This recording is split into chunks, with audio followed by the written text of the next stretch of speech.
నమస్తే, welcome to Leo. మనతో ఉన్నారు సీనియర్ జర్నలిస్ట్ హేమసుందర్ గారు. సార్ నమస్తే. నమస్తే అండి. సార్, ఓజీ సినిమా రిలీజ్ అయింది. సో ఓజీ సినిమా ఎలా ఉంది, ఏంటి రివ్యూస్ గురించి చెప్పంటే ఏం చెప్తారు? అంటే ఈ కథ 1940 ఆ ప్రాంతంలో స్టార్ట్ అయ్యి జపాన్లో స్టార్ట్ అయ్యి మళ్ళీ 70లోకి వచ్చి మళ్ళీ 93లోకి వచ్చే కథ ఇది.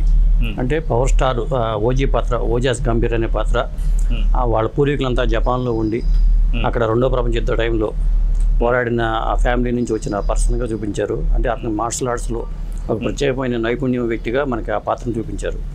ఆ పాత్ర అక్కడి నుంచి బాంబేకి రావటం, బాంబేకి ఎందుకు వచ్చాడు, అక్కడ సత్యాదాదాకి ఆ తలలో నాలుగులాగా ఉండే పాత్రగా ఎందుకు మారాడు అనేది ఇందులో ఉన్న ట్విస్ట్. కాబట్టి ఈ కథాపరంగా చూసుకుంటే ఏంటంటే ప్రధానంగా అంటే జపాన్లో పెరిగిన వ్యక్తి, మార్షల్ ఆర్ట్స్లో నైపుణ్యం పొందిన వ్యక్తి బాంబే మాఫియాతో ఎలా లింకప్ చేసుకున్నాడు జీవితాన్ని, ఆ తర్వాత అక్కడి నుంచి అజ్ఞాతంలోకి ఎందుకు వెళ్ళిపోయి మళ్ళీ ఎందుకు వచ్చాడు అనేది ఇందులో ఉన్న ప్రధాన అంశాలు. ఎందుకంటే ఒక తర్వాత మాఫియా డాన్గా ఉన్న వ్యక్తి పెళ్లి చేసుకోవడం, బయటికి వెళ్ళిపోవటం, ఆ తర్వాత మళ్ళీ పరిస్థితులు అనుకూలించక ఈ సత్యాదాత దగ్గరికి రావడం, ఇవన్నీ కూడా ఇందులో ఉన్న ప్రధానమైన అంశాలు కథలో. ఓవరాల్గా చెప్పాలంటే ఈ సినిమాకి సంబంధించి డైరెక్టర్ సుజిత్ హార్డ్ వర్క్ కావచ్చు, అదేవిధంగా ముగ్గురు ప్రధాన పాత్రలు ఉంటున్నారు. ఒకటి పవన్ కళ్యాణ్ అనేది పక్కన పెడితే, రెండోది సుజిత్, మూడోది తమన్ అని చెప్పేసి అంటున్నారు. మీరేమంటారు? నేనైతే ప్రధానంగా పవర్ స్టారు తమన్ అని చెప్తానండి. ఈ సినిమాకి ఇద్దరు హీరోలు, ఒకరు పవన్ అయితే రెండు తమన్ అని చెప్పాలి. ఎందుకంటే రీ రికార్డింగ్ ఈ సినిమా పెద్ద ఎసెట్. ముఖ్యంగా ఎలివేషన్ సన్నివేశాలు అనేవి ఒక రేంజ్లో ఉండడానికి ప్రధానం, ఎలివేట్ అవ్వడానికి సన్నివేశాలు కూడా తమన్ బీజిఎం చాలా హెల్ప్ అయిందని చెప్పాలి. అంటే హీరోని ఎలా ఎలివేట్ చేయాలనే విషయంలో సుజిత్ పాత్ర ఉన్నా కానీ దాన్ని వీళ్ళు రక్తి కట్టించడంలో అటు పవర్ స్టార్ ఏంటంటే వన్ మ్యాన్ షో లాగా చెలరేగిపోయి నటించడం అనేది కనిపిస్తుంది. ఎందుకంటే వీరమల్లు ఈ మధ్యకాలంలో వీరమల్లు చూసిన తర్వాత కొంత డిసప్పాయింట్ అయ్యారు ఫ్యాన్స్. అలాంటి ఫ్యాన్స్కి ఇది ఒక ఫీస్ట్ లాగా ఈ సినిమా ఉంది. పవర్ స్టార్ని ఈ స్థాయిలో ఎలివేషన్స్ ఇంతకుముందు ఏ సినిమాలో కూడా లేవు. ఖచ్చితంగా అది 100% ఆయన న్యాయం చేశాడు. ముఖ్యంగా మాఫియా డాన్గా ఆయన చెలరేగిపోయాడని చెప్పాలి. అయితే వాస్తవం చూసుకోవాలంటే కొంత సెకండ్ హాఫ్లో ల్యాగ్ ఉందనేది మాత్రం కొంచెం ఎక్కువ శాతం మనకు వినిపిస్తుంది. అది తప్ప సినిమా మొత్తం కూడా ఒక పెద్ద బ్లాక్ బస్టర్ అని చెప్పేసి అంటున్నారు. వాస్తవానికి ఒక డికేడ్గా ఇలాంటి సినిమా అయితే మనం చూడలేదని చెప్పేసి అయితే కొంత అంటారు. సో ఇది సెకండ్ హాఫ్లో వచ్చేటువంటి ఈ ల్యాగ్ గురించి ఏం చెప్తారు? అంటే ల్యాగ్ ఉన్న మాట వాస్తవమే కానండి, ఇది ఫ్యాన్స్ దృష్టిలో పెట్టుకుని ఆ స్క్రీన్ ప్లే తయారు చేస్తున్నట్టుగా మనకు అనిపిస్తుంది. ఆ ల్యాగ్స్ని వాటిని మర్చిపోవాల్సిందే. ఎందుకంటే పవర్ స్టార్ సినిమా కోసం వెళ్తున్నాం అనే ఫీలింగ్తోనే ఫ్యాన్స్ చూస్తారు తప్పితే దీంట్లో ల్యాగ్ ఉందా, లేకపోతే కథాపరంగా ఇట్లాంటివి ఎందుకు పెట్టారు, ఇవన్నీ ఏంటంటే మన కొడుకుడికి ఏకలు పెట్టడం లాంటిదే. ల్యాగ్ అనేది పట్టించుకోరు. ఇంకొకటి ఏంటంటే స్టార్టింగ్లో కూడా ఫస్ట్ హాఫ్ కూడా చాలా బాగా ఉంది. ఫస్ట్ హాఫ్ అయితే సెకండ్ హాఫ్తో పోల్చుకుంటే ఫస్ట్ హాఫ్ చాలా బెటర్గా ఉంది. ఫస్ట్ హాఫ్లో కూడా పవర్ స్టార్ పవన్ కళ్యాణ్ కనిపించడానికి దాదాపు 25 నిమిషాలు టైం తీసుకున్నాడు డైరెక్టర్. ఆ వచ్చిన తర్వాత ఆయనలో పవర్ స్టార్కి సంబంధించి 2 డైలాగులే ఉంటాయి నాకు తెలిసి, 2 3 ఇంటర్వ్యూలకు ముందంతా డైలాగులు 2 3 ఉంటాయి. ఆయన ఎలివేషన్స్ తప్పితే డైలాగులతో మాటలతో పని లేకుండా చేతలతోనే ఫస్ట్ హాఫ్ అంతా మనకు కనిపిస్తుంది. అదొక ప్రత్యేకత చెప్పాల్సి వస్తుంది. అది కాకుండా మనం చూసుకుంటే అటు సినిమాకి సంబంధించి ప్లస్ ఆర్ మైనస్ గురించి ఒకవేళ మాట్లాడుకుంటే ఏం చెప్తారు? అంటే మనకి ఇంటర్వెల్ బ్యాంగ్ అనేది ఒక పెద్ద హైలైట్ అండి సినిమాకి. ఇంటర్వెల్ బ్యాంగ్ సన్నివేశాలు కానీ, ఎలివేషన్స్ కానీ, ఆ జిమ్మిని చంపే సన్నివేశం కానీ, ఇవన్నీ కూడా పెద్ద సినిమాకి పెద్ద మైలేజ్ తీసుకొచ్చినాయి. కాకపోతే అంటే వీళ్ళు సత్యదాత పాత్రను రక్షించడానికి పవర్ స్టార్ ఏం చేసాడనే పక్కన పెడితే అక్కడ ప్యారలల్గా 2 స్టోరీలు రన్ చేస్తూ ఉంటారు. ఇక్కడ సత్యదాత బాంబే నుంచి అటు వెళ్ళిపోయినప్పుడు సత్యదాత క్యాంప్ మీద అటాక్ చేయడం, విలన్ గ్యాంగు, ఈ ఓమి పాత్ర మనకి విలన్ ఇమ్రాన్ హష్మి చేసిన పాత్ర తన గ్యాంగ్తో అటాక్ చేయటం, అక్కడ సత్యదాతని రక్షించే ప్రయత్నంలో పవర్ స్టార్ ఏం చేశాడు, భార్య రక్షించుకున్నాడు లేదా అనే సన్నివేశాలు ప్యారలల్గా చూపించడం వల్ల కొద్దిగా ప్రేక్షకులు కొద్దిగా ఇబ్బంది పడే పరిస్థితి వచ్చింది. అంటే 2 కథలను రన్ చేయడం, ఆయన వచ్చేస్తాడని వీళ్ళు కాన్ఫిడెంట్గా చెప్పడం కూడా సింక్ అయినట్టు కనిపించలేకపోయినా కానీ ఒకే కథను రన్ చేసుకుంటే ఆ తర్వాత ఆ సన్నివేశాలు పెట్టుంటే బాగుండేది అనిపించింది నాకైతే. కాకపోతే 2 సన్నివేశాలు కూడా హైలైట్ అయినాయి. క్లైమాక్స్ మనకి ఇంటర్వెల్కి ముందు, ఇంటర్వెల్ హైలైట్కి ముందు ఆ సన్నివేశాలు 2 కూడా ప్యారలల్గా నడుపుకుంటూ సుజిత్ స్క్రీన్ ప్లే రాసుకున్నాడు. అది కొద్దిగా ఇబ్బందికరంగా అనిపించినా కానీ కన్విన్సింగ్గానే ఉంది. అయితే మనం ఒకవేళ చూసుకుంటే ఈ సినిమాకి సంబంధించి ప్యాడింగ్ ఆర్టిస్టులు ఎవరెవరు ఉన్నారు, వాళ్ళ పాత్రకి వాళ్ళకి సంబంధించి ఎలా పోషించారంటే ఏం చెప్తారు? అంటే పాత్రల పరంగా ఎక్కువైపోయినాయండి. ముఖ్యంగా అన్ని పాత్రలు పెట్టాల్సిన అవసరం లేకుండా ఇప్పుడు పవన్ కళ్యాణ్ ఆరాతోనే సినిమా నడుస్తున్నప్పుడు పవన్ కళ్యాణ్ చుట్టూనే స్క్రీన్ ప్లే రాసుకుంటే ఇంకా ఫ్యాన్స్ కూర్చేయేవాళ్ళు. ఫస్ట్ హాఫ్లో పవర్ స్టార్ పాత్ర తగ్గింది అనే ఫీలింగు, సెకండ్ హాఫ్లో కూడా అంత నిడివి లేదనే ఫీలింగ్తో ఫ్యాన్స్ ఉండిపోయారు.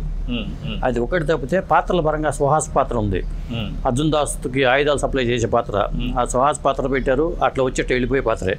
అలాగే రాహుల్ రవీంద్రకి ఒక డైలాగ్ ఏదో పెట్టి ఆ పాత్ర అట్లా ముగించేశారు.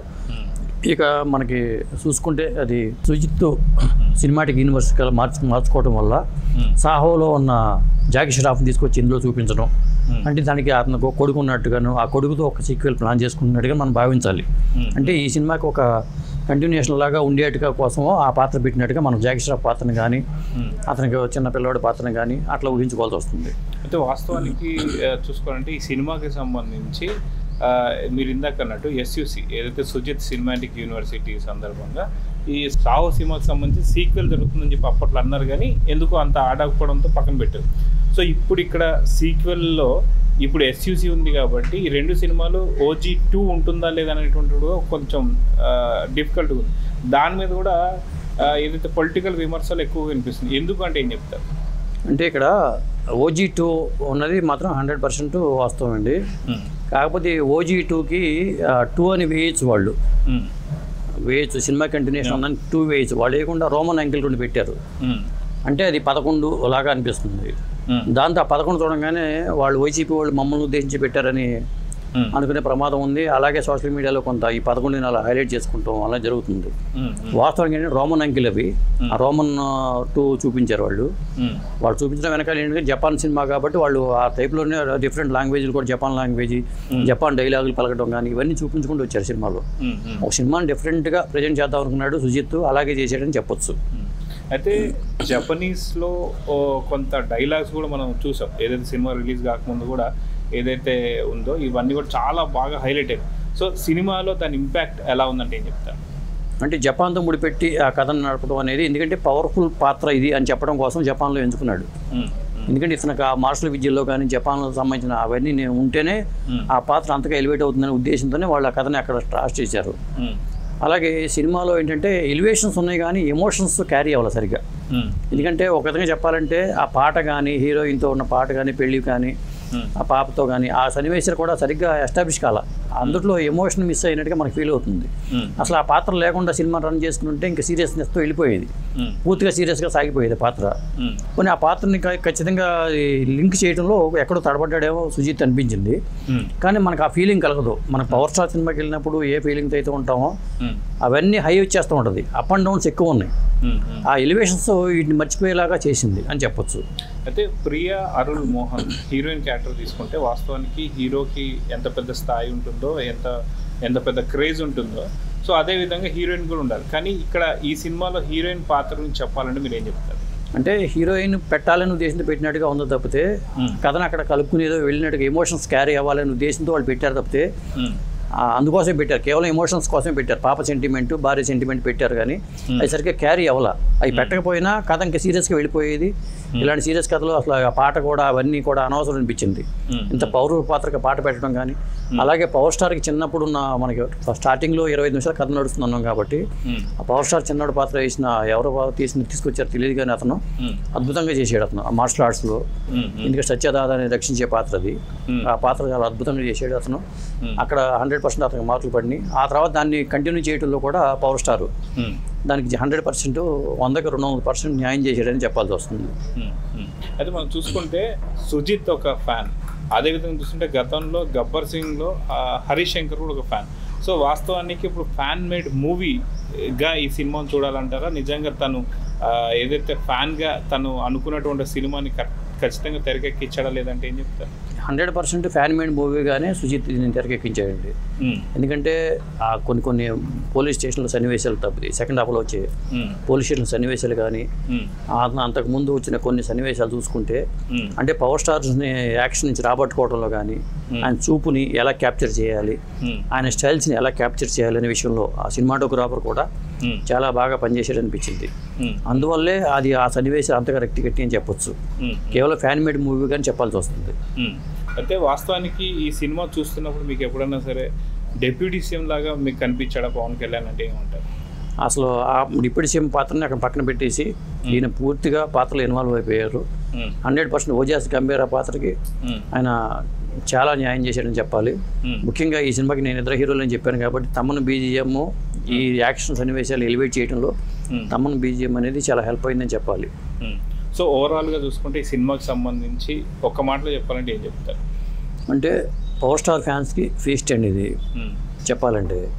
ఎందుకంటే సెకండ్ హాఫ్లో కొంత ఇది ఉంది కానీ ఫస్ట్ హాఫ్ అయితే చాలా అద్భుతంగా ఉంది. సెకండ్ హాఫ్ కొంత తగ్గినా కానీ హై తగ్గినా కానీ చివరికి వచ్చేసరికి ఆ యాక్షన్ సన్నివేశాలతో మనం హింస ఎక్కువగా ఉంది. అది 100% వాస్తవమే. ఈ సినిమా దసరా సెలవులు కాబట్టి కలిసి వచ్చే టైం ఇది. ఖచ్చితంగా 100% పవర్ స్టార్ ఫ్యాన్స్ ఎప్పటి నుంచో అనుకుంటున్నారో ఈ స్థాయిలో చూడాలని. ఆ లోటుని అయితే ఈ సినిమా భర్తీ చేసిందని చెప్పాలి. సో వాస్తవానికి మనం ఏదైనా సినిమా గురించి మాట్లాడినప్పుడు కొంత ల్యాగ్స్ ఉన్నప్పుడు ట్రిమ్ చేసుకొని రిలీజ్ చేస్తే ఎలా ఉంటుందని చెప్పి చాలాసార్లు డిస్కస్ చేసుకున్నాం. సో ఈ సినిమాకి సంబంధించి ట్రిమ్ చేసి ఒకవేళ మళ్ళీ వదిలితే ఎలా ఉంటుంది? అంటే ట్రిమ్ చేయాల్సిన అవసరం లేదనుకుంటున్నాను నేను. కొన్ని సన్నివేశాలు అంటే ల్యాగ్ అంటే ఇక్కడ ఏమవుతుందంటే ఫ్యామిలీ సెంటిమెంట్ పెట్టడం కాకుండా కథకి అంత పవర్ఫుల్గా మారాలంటే పెట్టినట్టుగా అనిపిస్తుంది తప్పితే అది ఒక్కటే నాకు ఫ్యామిలీ కానీ పిల్లల పాప కానీ పెట్టుకుని చేయటం అనేది కొద్దిగా అనిపించింది. కొన్ని సన్నివేశాలు కట్ చేసిన సన్నివేశాలు ఉంటే అవి యాడ్ చేసుకుని ఇవి కొన్ని తీసుంటే బాగుండేది అనిపించింది. కానీ జనరల్గా ఏంటంటే మనం పవర్ స్టార్ సినిమాకి వచ్చాము, మనకు కావాల్సిన వినోదం దొరికిందా లేదా అనే కోణంలో ఆలోచిస్తే ఇవన్నీ కూడా పెద్ద పట్టించుకోరు. కాబట్టి ఈ సినిమా అలా రిలీజ్ చేశారు కాబట్టి అలా కంటిన్యూ చేయడమే బెటరు.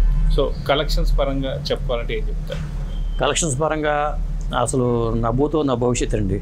ఈ స్థాయిలో కలెక్షన్స్ నాకు తెలిసి ఈ మధ్యకి వేమల్లు కూడా అట్లాగే ఉంది. కానీ ఒక స్టార్ హీరోకి ఎంత ఇమేజ్ ఉంటుంది అంటానికి ఉదాహరణ ఈ సినిమానే. వాళ్ళు రేట్లు పెంచినా కానీ రేట్ల కోసం చూడకుండా అందరూ కూడా నైట్ 10 గంటల షోలకే వెళ్ళిపోయారు చాలా వరకు. మొత్తం ఆ టికెట్ దొరకడం కూడా నాకు చాలా కష్టమైంది. నేను కూడా రాత్రి 10 గంటలకే సినిమా చూశాను. అదండి. సో ఈ సినిమాకి సంబంధించిన ఈ హై ఫీవర్ మాత్రం ఈ మధ్యకాలంలో ఏదైనా సినిమాలో చూసారా? లేదా ఇప్పుడు చూసుకుంటే సెప్టెంబర్లో మాత్రం నిజంగా సినిమాల పండగ కింద మనం చెప్పుకోవాలి. సో ఈ ఓజీ సినిమాకి సంబంధించి ఫీవర్ గురించి ఏం చెప్తారు? జనవరి నుంచి ఇప్పుడు దాకా మనం లెక్కేస్తానండి ఈ తరహా ఫీవర్ ఏ సినిమాకి లేదని చెప్పాల్సి వస్తుంది. అంటే that is power star stamina అనడానికి ఉదాహరణ ఈ సినిమాని చెప్పాలి. ఎందుకంటే అంత హడావుడి ఆ థియేటర్ల దగ్గర కానీ సినిమా చూస్తున్నప్పుడు వాళ్ళ అరుపులు కేరింతలు కానీ నైట్ షోకే ప్రీమియర్ షోలకి అంత రేటు పెట్టినా కానీ అన్ని షోలు మొత్తం అన్ని థియేటర్లు కూడా ఈ షోలే వేశారు. ప్రతి థియేటర్లో ఎన్ని హాల్స్ ఉంటే మల్టీప్లెక్స్లో కూడా అన్ని షోలు ఇవే పడినాయి. 10 నిమిషాలు పావు గంట అటు ఇటుగా షోలు ఇస్తారు. అయినా సరే కలెక్షన్స్ పరంగా చూసుకుంటే ఇది పెద్ద రికార్డ్ అవుతుంది నాకు తెలిసి. ఫస్ట్ డే కలెక్షన్స్ పరంగా దాదాపు 150 కోట్లు కలెక్ట్ చేయొచ్చు. ఇది పెద్ద రికార్డ్ అవుతుంది. ఎందుకంటే నేను ప్రీమియర్ షోలకు కూడా ఒక రికార్డు, ప్రీమియర్ షోలకి వచ్చిన కలెక్షన్స్ కానీ అవన్నీ చూసుకుని ఒక రికార్డు ఉంటాయి. ప్రీమియర్ షో కలెక్షన్స్తో ఈ రోజు కలెక్షన్స్ రికార్డు కూడా అది ఒక పాత రికార్డులన్నీ బద్దలు అవ్వచ్చు అనేది నా అంచనా. అయితే దాదాపు 3 నెలల క్రితమే మనకి హరిహర వీరమల్లు రిలీజ్ అయ్యి అనుకున్నటువంటి ఆశించినంత ఫలితాలు అయితే రాలేదు. కానీ ఇంత షార్ప్గా ఈ సినిమా రిలీజ్ అయ్యి ఈ సినిమాకి మళ్ళీ ఇంత హైప్ రావడాన్ని నిజంగా పవర్ స్టార్కి ఉన్నటువంటి యొక్క స్టామినాని మనం గుర్తు చేసుకోవచ్చు అంటారా? 100% ఇది పవర్ స్టార్ స్టామినా అని చెప్పాల్సి వస్తుంది. కలెక్షన్స్ కానీ ఈ ఓపెనింగ్స్ కానీ ఇవి వేరే హీరోలకి నాకు తెలిసి జనవరి నుంచి ఇప్పుడు దాకా చూసుకుంటే ఏ సినిమాకి లేదు. అంత హైప్ చూసుకుంటే ఏ సినిమా కూడా జనవరిలో సంక్రాంతి పండుగ అంటాం కానీ అప్పుడు కూడా ఇంత టికెట్ల కోసం కానీ ఇంత ఒత్తిడి ఎవరికి ఏ సినిమాకి రాలేదు. అది ఈ సినిమాకి వచ్చిందనే నేనైతే ఫీల్ అవుతున్నా. ఓకే, ఈ సినిమాకి సంబంధించి మీరు ఇచ్చే రేటింగ్ ఏంటి? నేనైతే దీనికి 2 రకాలుగా రేటింగ్ ఇస్తానండి. సినిమా పరంగా కొంత అప్ అండ్ డౌన్స్ ఉన్నాయి కాబట్టి దీనికి నేను 3 రేటింగ్ అయితే ఇస్తాను. తమన్కి అడిషనల్గా ఒక 25, అలాగే పవర్ స్టార్కి ఒక 25 కలుపుకుంటే 3.5 రేటింగ్ అయితే నేను ఇస్తాను ఈ సినిమాకి.